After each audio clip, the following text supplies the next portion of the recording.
স্বার্থপর এই দুনিয়া কেউরে মনে রাখে না, কারো হাতে সময় নাই, কারো হাতে সময় নেই। এত বেশি যান্ত্রিক মানুষ, এত বেশি স্বার্থপর, এত বেশি দুনিয়া লুভি, কারো হাতে সময় নেই, কারো হাতে সময় নেই, কেউ হাতে সময় নেই। সামনের সিএনজিতে 3 জন মানুষ মনে করেন অ্যাক্সিডেন্টে রক্তে লাশ ভিজা রইছে, কিন্তু কারো হাতে সময় নাই। এই হরন দিতে দিতে কাবজাব করতে করতে আস্তে আস্তে সব পিছনের গাড়ি সাইড দিয়ে দিয়া জায়গা, কারো হাতে সময়, কারো হাতে সময় নাই। ছেলের হাতে টাইম নাই, মেয়ের হাতেও টাইম নাই। সংসার বড় হইয়া গেছে, জিফুতের পরীক্ষা, বাচ্চা কাচ্চার এই হইছে সেই হইছে।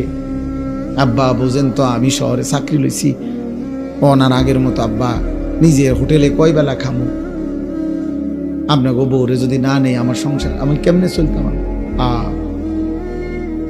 বাবা মুসাফিরের মতো, মা মুসাফিরের মতো, কনকনে শীতের রাতে বৃদ্ধ নারী, বৃদ্ধ মা 1 গ্লাস গরম পানি কেউ এনে দিবে এমন লোক নাই।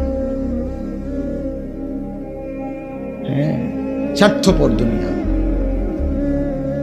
তাই আখিরাত যাদের জন্য সুদ নিলেন, যাদের জন্য কিস্তি নিলেন, যাদের জন্য মিথ্যা বললেন, যাদের জন্য কাস্টমারকে ঠকাইলেন, যাদের জন্য 2 নম্বরই রোজগার করিলেন, এই নাফরমান মুসলমান, সেই সন্তান আজ আপনাকে ছেড়ে চলে গেল কেন?